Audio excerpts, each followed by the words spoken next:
MRP पर urea बेचने के सरकार के फरमान के बाद बिहार राज्य खुदरा उर्वरक बीज कीटनाशी संघ अब न्यायालय का रुख कर लिया है।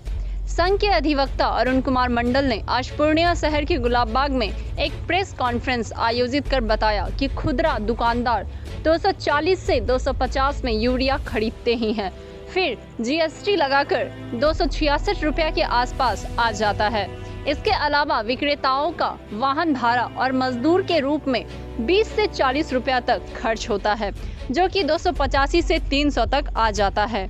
अगर 286.50 रुपया में खुदरा दुकानदार यूरिया बेचेंगे तो उन्हें नुकसान होगा। ऐसी स्थिति में दुकानदार अपनी दुकान बंद कर देंगे या यूरिया का उठाव नहीं करेंगे।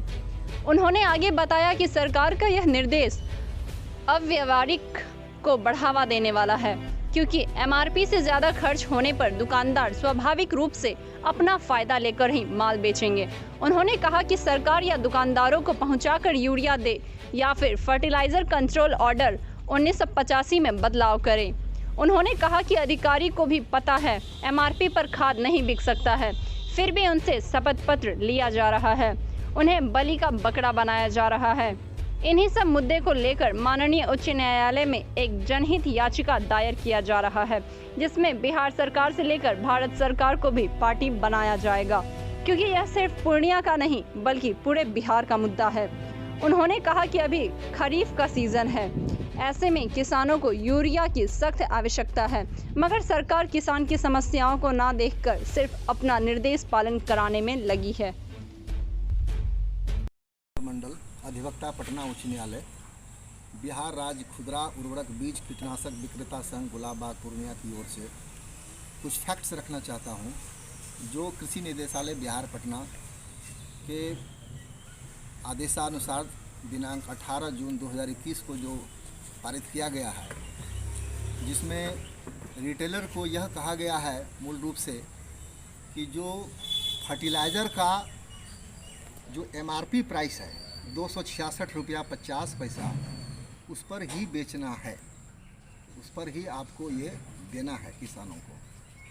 This is very good idea, this is very good step on behalf of the state government as well as the central government. Actually this is the law of the central government. लेकिन इसमें कुछ technicality है। Technicalities क्या है इसमें कि 266 रुपया में जब हम बेचते हैं तो आप देख सकते हैं कि कुछ इसमें हमारे पास बिल्स हैं जो 250 रुपया पर बैग पर उठाया गया है। एक और है जो 240 रुपया पर बैग, जो 45 केजी का बैग होता है, उस पर उठाया गया है। इसमें CGST यानी स्टेट गवर्नमेंट का टैक्स और सेंट्रल गवर्नमेंट मिला करके 2.5% यानी 5% इसमें लगता है। तो ये लगभग जो है 262 रुपया पर पहुंच जाता है।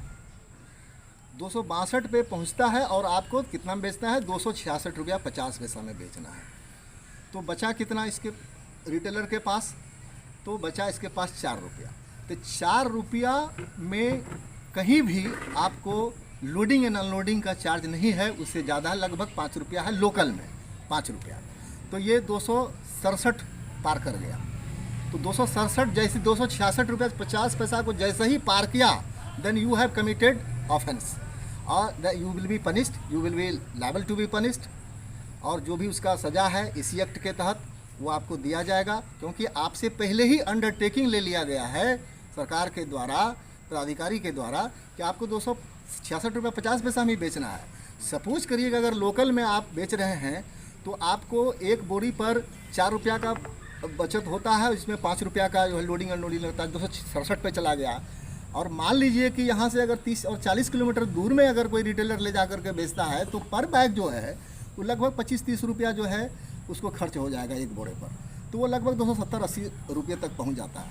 तो संभव ही नहीं है कि ये 266 रुपया 50 पैसा पे प्रैक्टिकली जो ग्राउंड लेवल पर जो है, जो फैक्ट है, उस पर ये दिक्कत होगी, कठिनाई होगी। इससे भ्रष्टाचार पैदा होगा, गलत तरीके से बेचेगा, इससे फिर ऑफेंस होगा, फिर जो है इस पर जो है पेनल्टी जो है उस पर लगाया जाएगा, जो रिटेलर हैं फंसेंगे। और यही नहीं, मेरे पास एक और है जो उसी कार्यालय आदेश में, इसमें जो है एफिडेविट किस तरह से लिखना है इसमें एफिडेविट सबको देना है, प्रखंड लेवल के जो ऑफिसर हैं उनको भी देना है कि कालाबाजारी नहीं हो रही है।